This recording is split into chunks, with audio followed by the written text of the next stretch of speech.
You are listening to the voices of the Occultinarium. Now grab your brooms and let's take flight.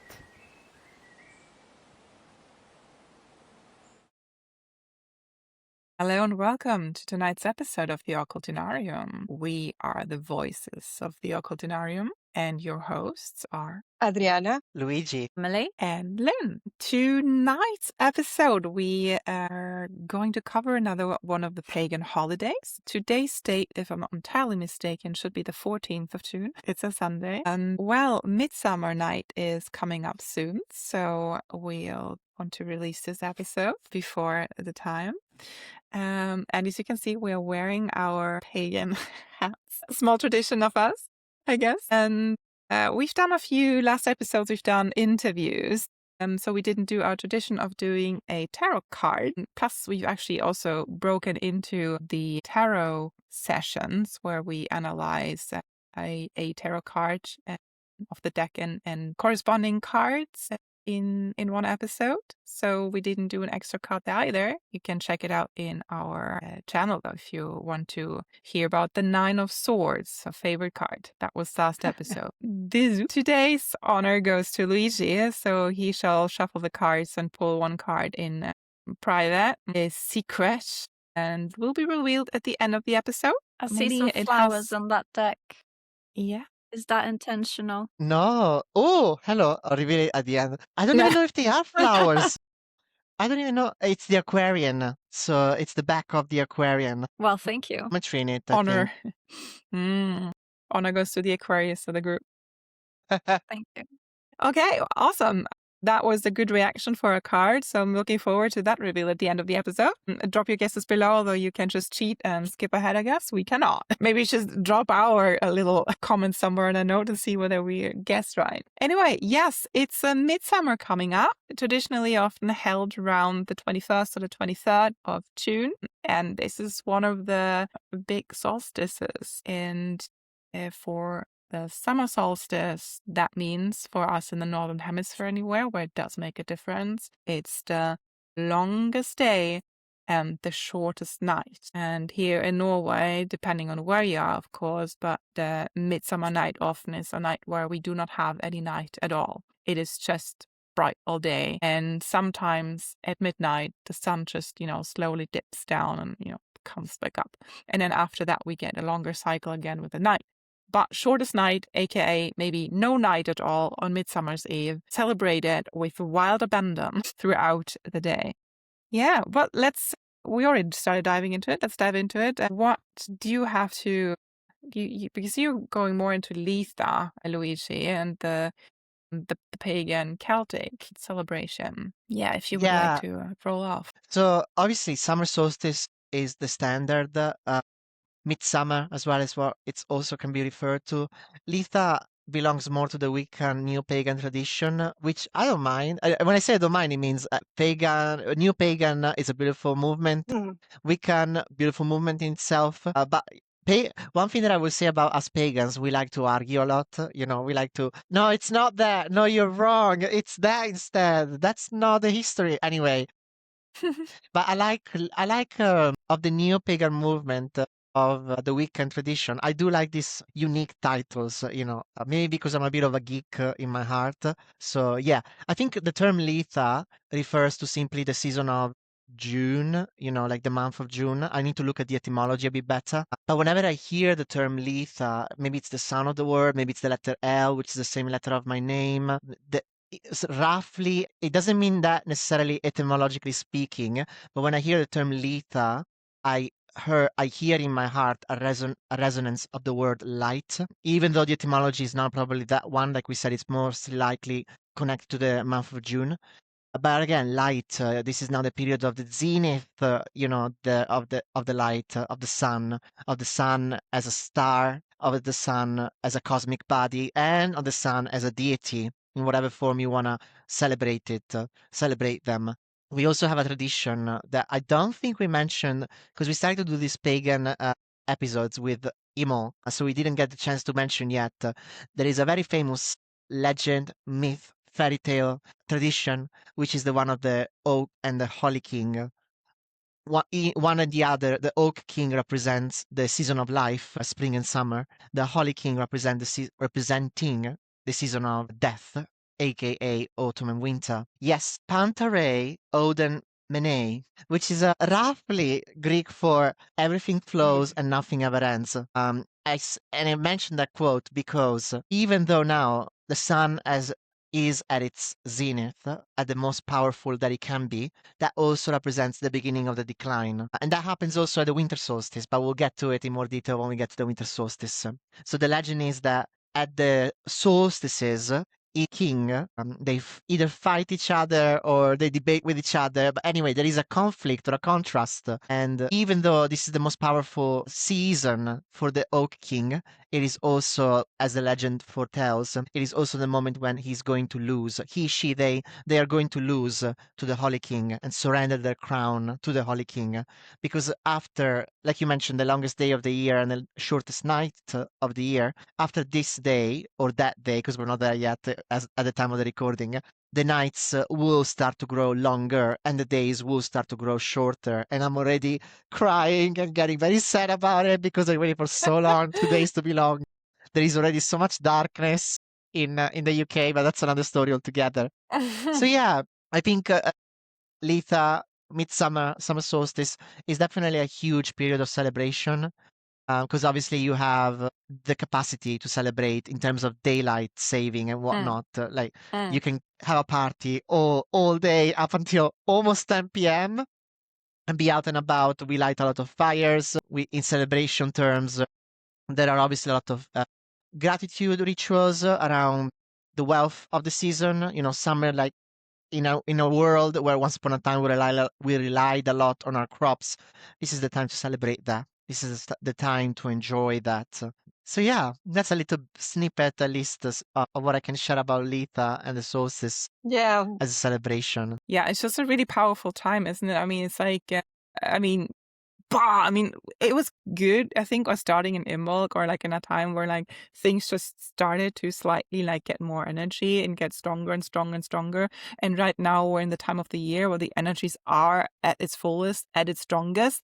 And spoiler alert, I can feel it like in my life. We've just discussed it earlier, like just this week it was the craziest and most energetic and most adrenaline and most of everything that I've had in a long time.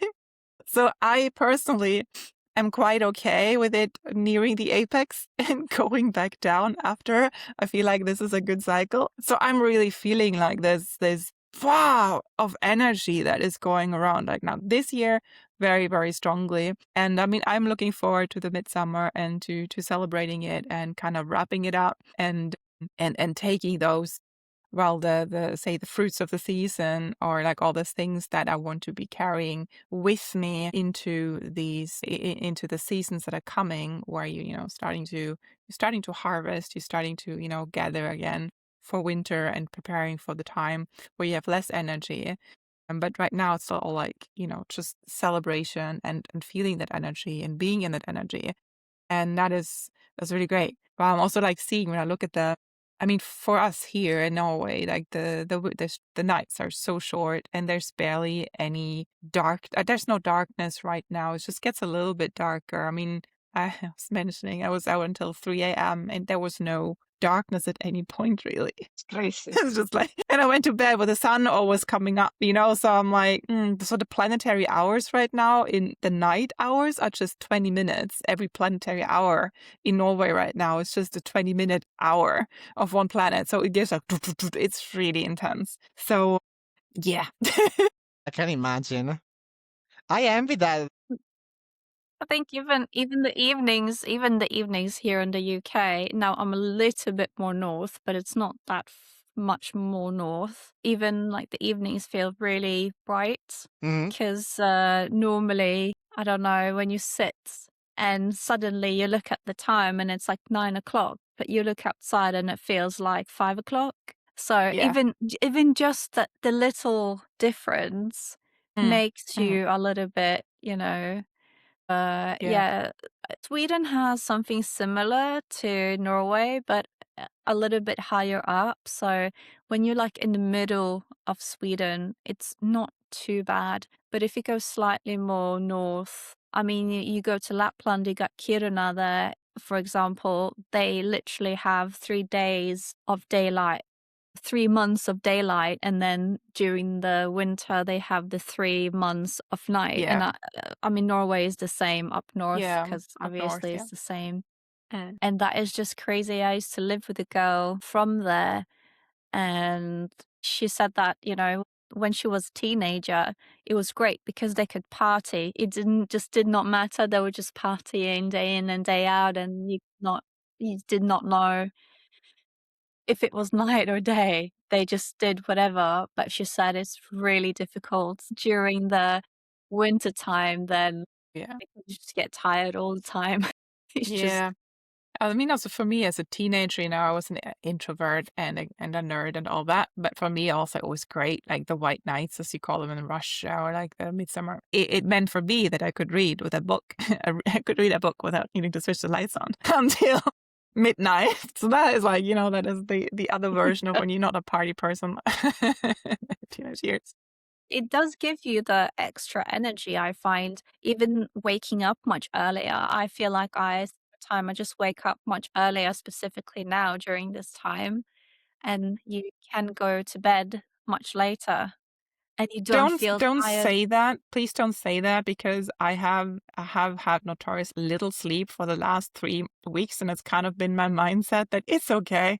Just, you know, I can go to sleep really late. I can wake up really early. I'm gonna be fine. But I think my body knows it's being tricked after a few weeks of that. After a Do not while, instigate. No. I think that I feel that.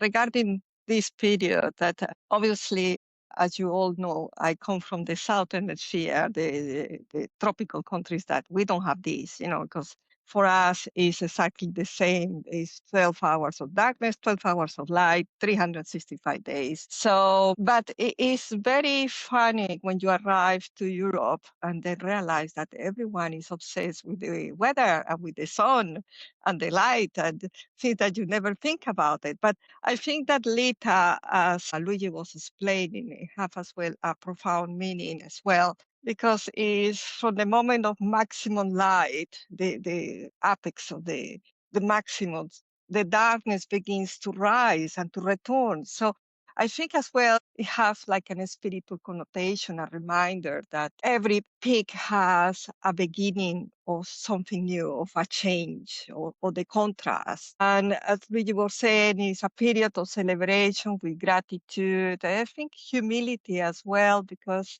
we realize the life moves in cycles. It's not a straight line. It's a beginning and end. It goes in nature, and it's a fluidity. And so let's see what we can really this grow, bring the transformation and wisdom. What is the wisdom that we can bring through these beautiful celebrations? I realized that here in the UK is quite important, 21st of June, the Solstice, and they do special celebration. I was reading and seeing this like everywhere, the bonfires and the flower festivals and the parties and rituals and so on, like welcoming the sun and welcoming nature and the celebration, the abundance and celebration of life in general. And I think that is a beautiful reminder, you know, I think it's important, particularly when we try to think and to make it ours. Is what is my beginning? What is this in these next 10 days is going to reach a peak? And what is the thing that we had not seen or something like that? It was in the darkness, start to rising. But as we have already a peak of light, we can see it in a different light. So I think that is a beautiful metaphor, a beautiful teaching that we can all, you know, take advantage. I believe Yeah. also, is it during the midsummer it's the only time when they open the Stonehenge No, I Not don't for the know. only, people? but it's one of them. So like usually they do allow access during the equinoxes and the solstices, that you're allowed to even touch them, you know, and be in the vicinity of it. And I was fortunate enough to have attended 3 consecutive years. I haven't gone last year. Mm. And the summer solstice is obviously, when I say easier, it's only because I get cold very easily. So I never attempted to do the winter solstice. No. I never attempted to do the spring equinox or the autumn equinox. I've only gone to the summer solstice, and it's still incredibly cold during the night, incredibly cold, especially between 3 a.m. and 4:30, like that darkness hour. But when you see the sun rising from Stonehenge, it's a beauty. It's breathtaking. I bet. I'd love to see that or experience that at some point. Yeah, but it's really like, I mean, the solstice, the summer solstice is like this big festival to celebrate the light and to give thanks to the sun and the warmth and that all, and becoming very aware of that.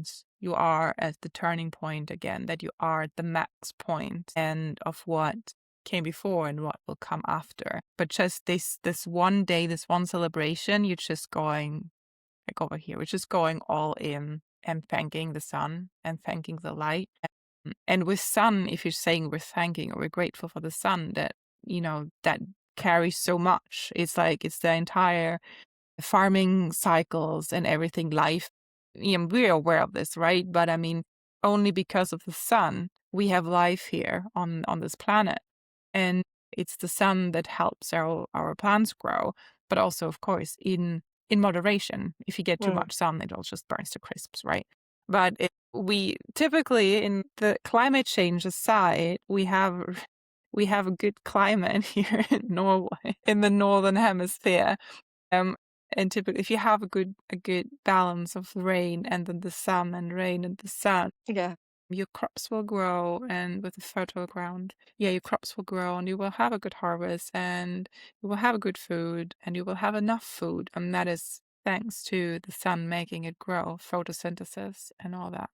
Is there a So, special yeah. celebration that you do apart of, because here they have a Stonehenge, that is the most famous, is that where you see the people going. But well, I was researching a little bit because obviously I'm not familiar to this. I didn't grow up with this. But they were saying it's generally bonfires and oak trees and, you know, like honeybee and bees. But is there any connotation, like magical connotation or ritual that you do in like it with magic? Yeah. Well, I mean, the pyres, bonfires are a big thing. I think like we're really big on poles. Still, like we have the poles in the May celebration. We also like our poles to the Midsummer celebration, and it's a great thing to dance around. Although, as far as I know, because in the May celebration, implications of the symbolism of the pole is like a very male phallic symbol, and then you have like the wreath, and then you have the wreath as I female. think, because but in it's Sweden not, it's not like that at all. That's why I get like. Yeah, it's right. Yeah, but it's even for like the midsummer, the pole is supposed to be like a female figure, and you give your gratitude to the pole. And there's traditions of like building the pyres, for example, the fire, building them out of 9 different trees. And 9 is a very magical number for a lot of traditions, but also for like the pagan traditions, like in the heathen Norse tradition, where we have this belief of there being 9 worlds, for example, or also like 3 times 3, you know. So there's a lot of like 9 symbolism. So, and one of the celebrations that we mentioned earlier in an earlier episode, with the big Uppsala, what's the word? Sacrifices, yes. Whereas also 9 kinds of animals were sacrificed. And here now we're having 9 types of trees that are being used for the pyres. So again, there we have this number that comes up, or used to come up. I don't think people do that anymore, but like traditionally it was supposed to be 9 trees, building the pyres of 9 trees. And there's a big tradition also of making effigies of people, like this pyre burning that you're thinking you're also having in the UK. And as far as I know, the history of that is a little bit, or historians are a little bit, you know, split. We think that it used to be human sacrifices back in the time, but there's not actually like not a lot of evidence to support it. Maybe a little bit, you know. Christians always come up with things like that, though. Yeah, they do. I'm pretty sure. I mean, human sacrifices have been a thing for a long, long time. So it's not, you know, but it's not like crystal clear that it used to be a thing. It could just also have been like a thing, like an effigy, where you put your intentions or things that you want to get rid of, for example, into the wood that you make the pyre of, and then burning that. So you kind of burning away the bad things that you don't want to keep, or the things you don't want to keep, pretty much, as a community. So I just have a question. Is the same celebrations for the solstice of winter than the solstice of summer, or it changed? Because you were saying about the effigies and the fires and all the rituals of the woods and the celebration of gratitude and life. So, but is there any difference between the celebration between the two solstices? Do you want to reply first, Luigi, or do Yeah, you like want me? I guess from where I stand, and I think we may have touched based on it at the very beginning of the episode. In both solstices, you celebrate a particular energy, I suppose, but you also acknowledge the reflecting energy. So I guess in the winter solstice, for example, which again we'll touch base more when we get to it, but if you are celebrating good health, protection, well-being, because it's a season of death, you want to remain safe, you want to restore your energies, you want to take advantage of this Okay. period of restoration because you're not supposed to do much during the season. So that's kind of the energy, like stillness and the value of stillness, the value of silence. Yet the acknowledgement that from now, from the winter solstice, life is gaining momentum, life is coming back. Equally, in the summer solstice, totally opposite. Like you're supposed to, not supposed to. You're free to do. Anybody's free to do whatever their heart's desires. But the principle is, as you have warmth, as you have broader daylight, and so forth, use this day to truly go at it, like celebrate in the ways that you want to celebrate, but truly suck on the mellow of the bone, of life. As I think it's a quote from that Poet Society, but because now it is the moment to celebrate life. Equally, the realization that from now on, we need to start preparing for what's to come next. For lack of better Mañana, words, mañana. mañana. But for lack of better words, the decline. Not the decline, but the decline of the light and the rise of the darkness, which obviously is not going to happen within the next couple of days or whatnot. But again, it's that sentence from before, the Greek sentence, like everything flows, nothing ever ends. Yeah. So in that sense, it's polar opposites of the energies that you're having. And if Yeah. you're thinking yin and yang, like now you're like at the full masculine, like force of bam, bam, bam. And you're celebrating that. And you're using that energy also in the rituals. There are a few rituals connected with actually collecting. There's one tradition that I don't think is celebrated anymore. There was a tradition of women going out into the fields, naked, of course, at midsummer. And Yeah. also men, everybody was naked. But anyway, so you go out in the fields with like pieces of cloth, I Okay. suppose, and dragging them behind you so that the water got collected on that, and then they will wring it out, and then they will use that water to, I think, make bread that is then supposed to be especially life-giving. So, and everything that is done in that summer solstice ritual, in a ritual perspective, a lot of what is done there has this very life-giving, life-supporting energy that then would be used in the weeks and months to come to give more life to your activities and to most like nourishing when you're making food, for example. It would be pulled into that, while on the opposite side, like in the winter solstice, it's more about celebrating or being like in the stillness. It's very much both quiet, like the silence, but also the stillness of like not moving.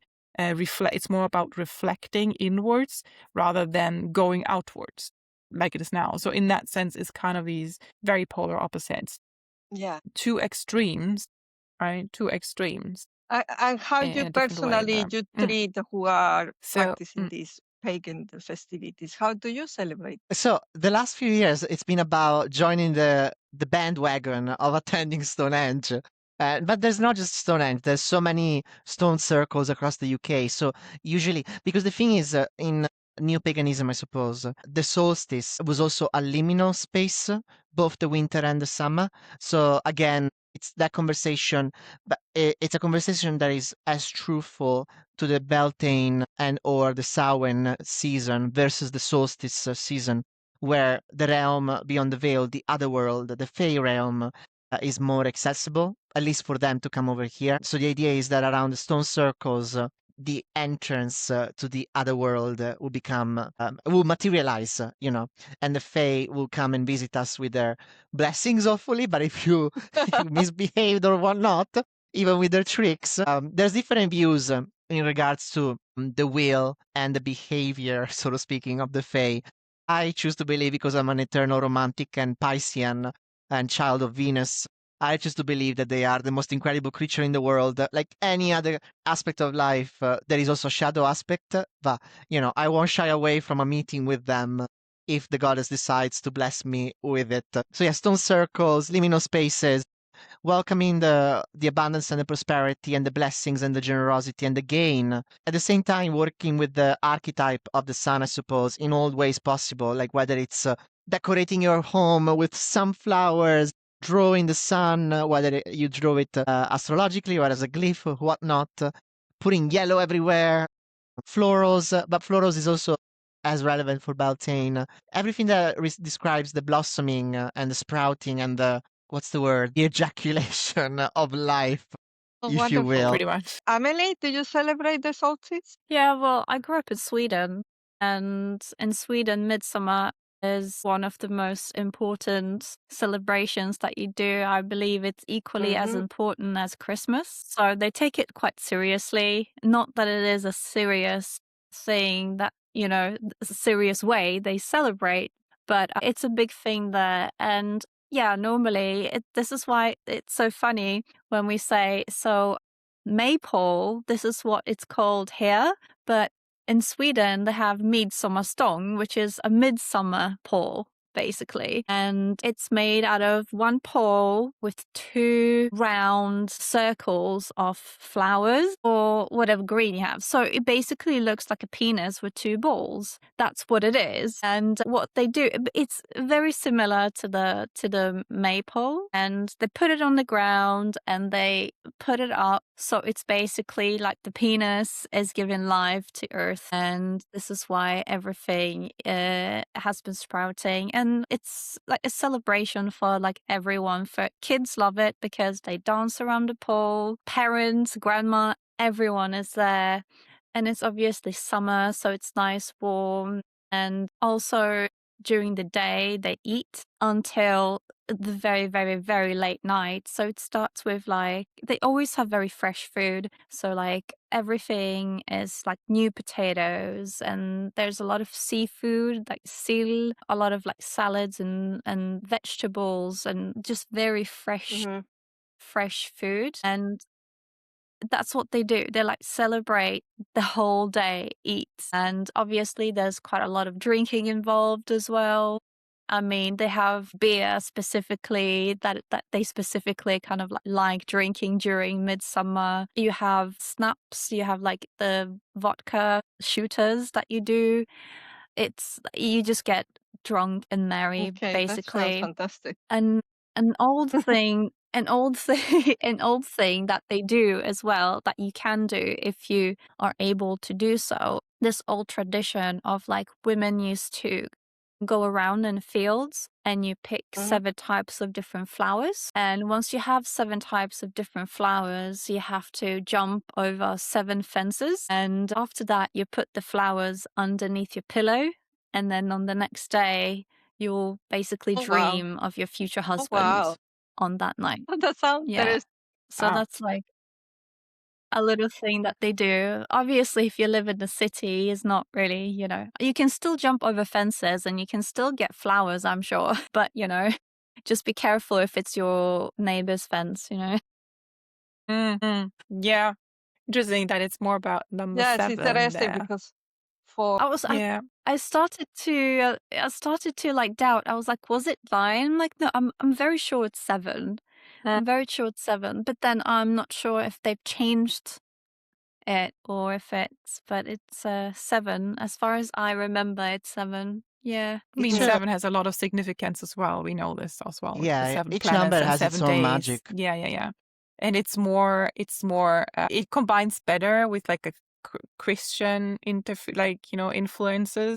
then 9 pagan worlds, that wouldn't fly so well when you have like Christianity taking over. Then 9 wouldn't make so much sense because it's very witchy No, in a different way. While Yeah, I think. while we mention numbers, I think it's also interesting that if in the new pagan wheel of the year that incorporates the Sabbaths that introduce the seasons as well as the equinoxes and the solstices, it's interesting because in the tradition usually the new year starts as Samhain, as we probably have mentioned previously, and if we haven't, we're probably going to mention it again. It's always going to come back. So if that's the first Sabbath, now that we are at Litha, that it's now the 6th Sabbath, and even in the Gregorian calendar, technically, this is now the 6th month. And because we talked about the number 9, we talked about the number 7, and now I'm bringing the number 6 because of its solar significance.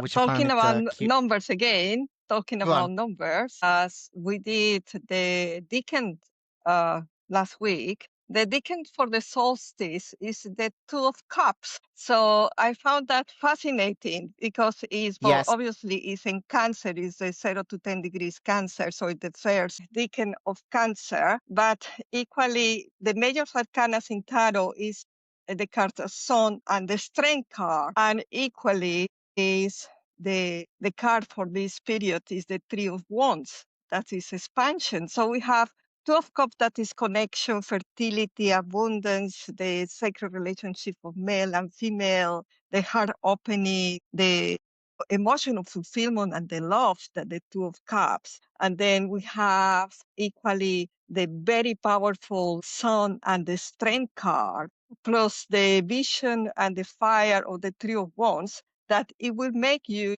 like expansion, like look through the horizon, expand and grow and reach fire levels. So I found that everything that you have been talking, it corresponds very much to these cards, the decan of the second of the 2 of Cups, the Cancerian, the Sun, the Strength, and the 3 of Wands. Particularly, what I like the most is the contrast, and I think is where we're talking about the peak, because before Litha, till the 20th of June, it is the 10 of Swords, and we were talking last week from the 9 of Swords. That is completion of the mental cycle, is the surrender, is getting clarity through ends and preparing for a new phase. That is the 2 of Cups. That is the opposite. So I found that very fascinating and beautiful, and is everything that you have said. Yeah, when you look at when you actually look at the astrological wheel, then it's like you have the solstices and the equinoxes are actually the axis points in the middle of the wheel.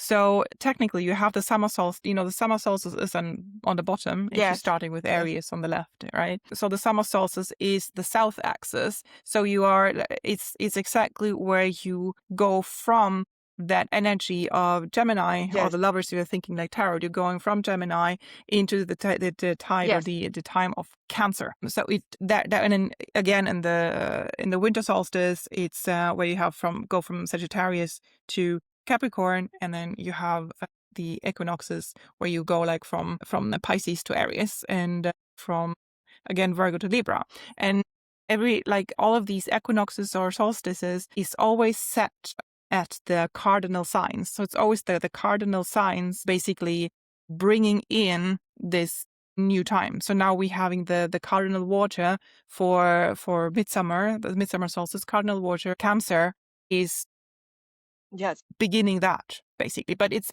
exactly at the point between one and the other. That is where you have the axis. Yeah, that's where you have the axis. So yeah, we're going into if you were thinking decans and the 2 of Cups. It starts it off, but it's the Cancer period now. Likewise, it's the Ace of Wands that is the next quarter of the year is ruled by the Ace of Wands or the Princess of Wands. So we're having that.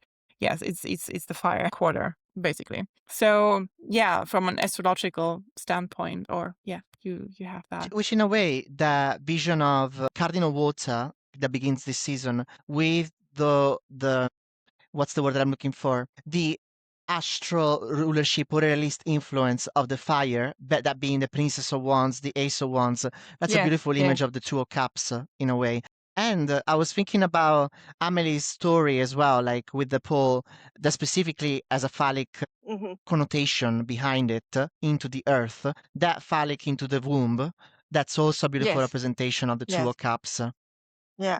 of that Yes, because union. it's just as I said, like emotional fulfillment and that like the love and the purity of the relationship between male and female, isn't it? It's like the expansion of masculine and feminine in a perfect balance. Yes, it's very beautiful to see that astrological is what is human has been representing with their festivities. And I think it's quite important, not only obviously I think having fun and celebrate is important, but as well to see how we can transform that into our own lives and guide us and to help us, like Luigi was saying, everything is fluidity. So it would be nice to see if we can be conscious of do at least one little thing that will bring this meaning of this festivity of the solstice into our lives. So let's see what we can do, like to celebrate the abundance and the fertility. Make Yeah. sure you light your candles. Light Drink all of all the my- candles. Luigi do loves the believe- candles. I do believe, I'm not sure, I haven't actually looked it up, but I think the Slavic equivalent is Kopala, something like that. And it's basically like fornication night. But I'm Yeah, not that 100% Yes. sure if it's midsummer, but I know that I have a feeling it is. Yeah, but, copulare in surprise me. Spanish Bino. or in Latin, yes, is a coupling, yes, yes. Yes, copulate, yeah. Copulare. Right. Wow, that was the day of the word of the Sunday, I guess. Any last words or contributions about the solstice before we go into our exciting card? No. I think Good. Okay. just fun indulgement, if you will. Mhm. When we were reflecting on what's on the opposite side, I guess because we mentioned we probably will cover it not better, in more detail when we have our tarot episode for these particular cards. But it's interesting now to observe the reflection within the Two of Cups versus the Two of Discs or Pentacles. So the reflection between love and change, the Lady of Love, the Lady of Change. And obviously, like I said, being a Venusian kind of a being myself, change will produce love. Love is the engine of change, and so forth. And I bring that as the conclusion of the episode because I do believe for lack of better words, in the power of love as the sacred law. And I guess every Telemite will agree as well. Yes. So yeah. Yes. Love is the law. Yes. Let's see Okay, the card. well- The card. That brings us. Let's go What into do the you card. The Two what of do you Cups. think it is? I mean, you had such a big reaction. No, should I be the Two of wish. Cups, but that it probably wish. wasn't. No. It's a major. It's a major. Is I it was about to last? say, I think it's a or like- major. Yeah. Is it The strength. You will not strength expect card? it though. No. Okay. Well. Entrance. The devil. No. Okay, so let's the devil talk in this moment. Obviously, it's a moment of transformation, isn't it? Okay. Come on, Luigi. Show us which deck you're using, and can you describe the image on it because it's different from the traditional. So yeah, I'm using the It's the Aquarian Tarot, Mhm. which is this is a beautiful 1970 version that a friend of Wow. a friend has gifted me. I'm very grateful. So it's a bit different from the Smith, but it still incorporates the same elements. So you got the flames at the bottom.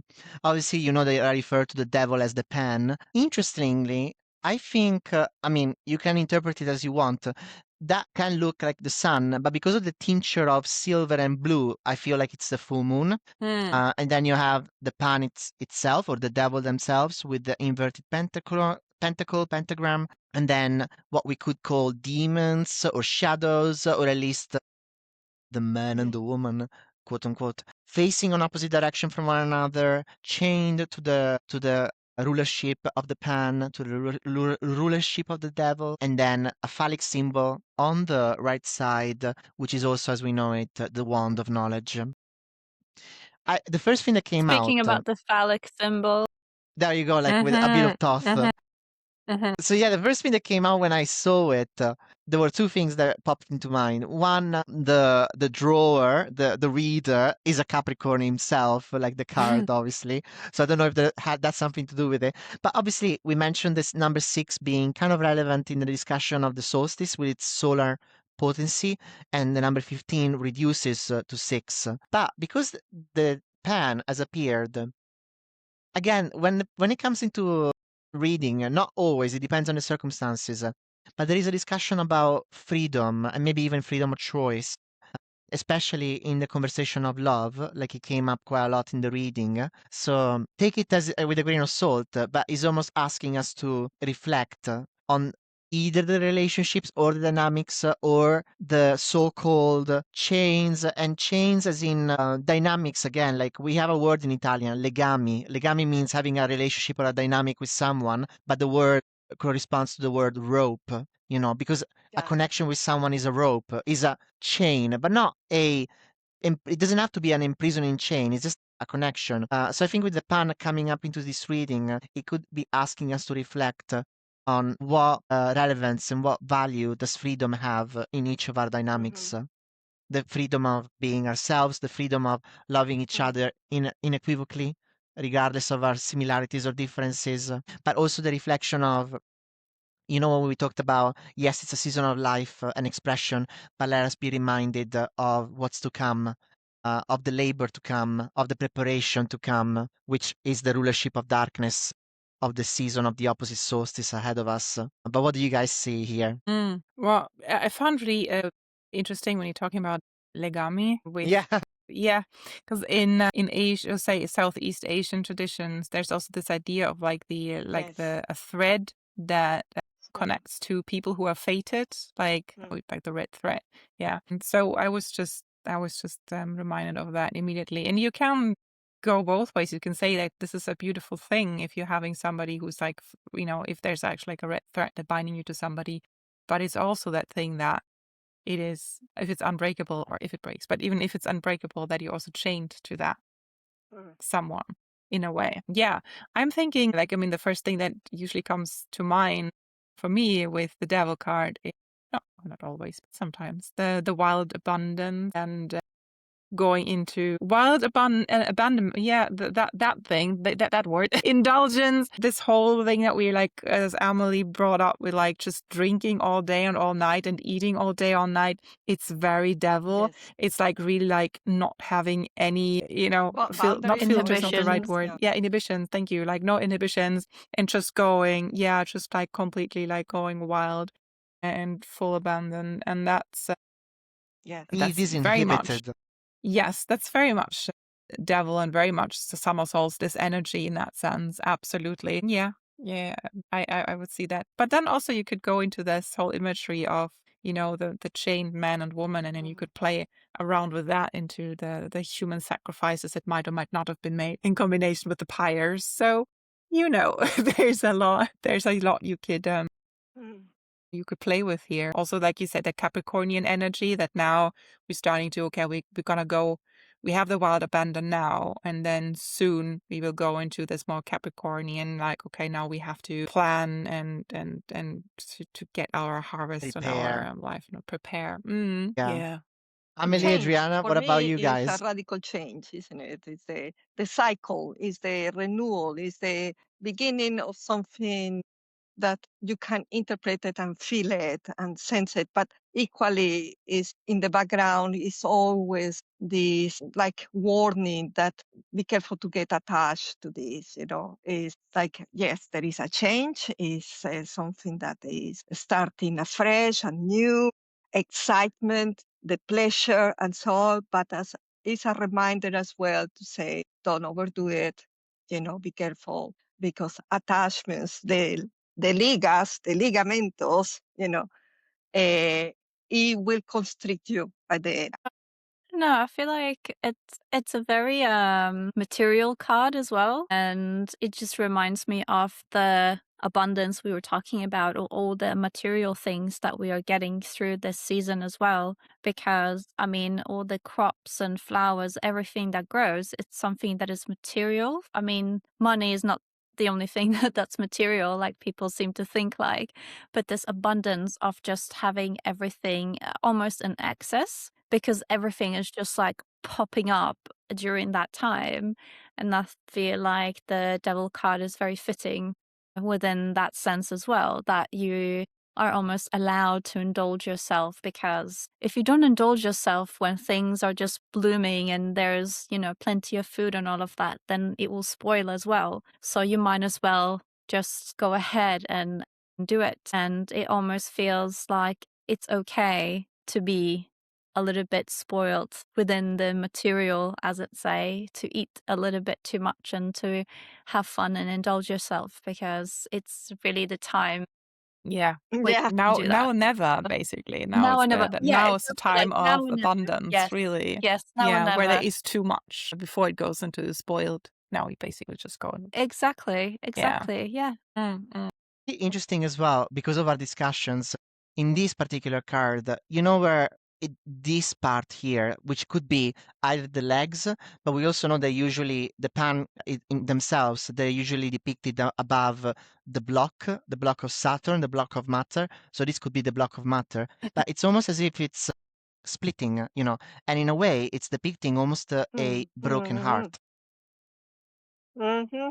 Almost.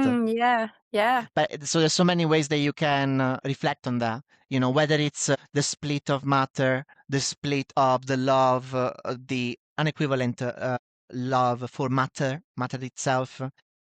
There's a lot of juicy conversations that you can have on this particular image alone. But maybe we can explore that more in detail when we cover the pan card itself at some point. So yeah. Yeah, Yeah, that was a for great card to solstice. get for a solstice. That is a I great discussion. know. Awesome. Yeah. I think Okay. so. Wow. Well, thanks again for the episode, guys. Thanks for tuning in and listening or watching. As always, we upload our episodes every Thursday of the week, and a bi-weekly upload of our split of Amelin's Corner of Chaos. Please like and subscribe if you're not following us yet. Drop us a comment if you like, and you can check out our other links, our other videos in the links, and our bios in the links as well. Thanks again, and see you in the next Bye.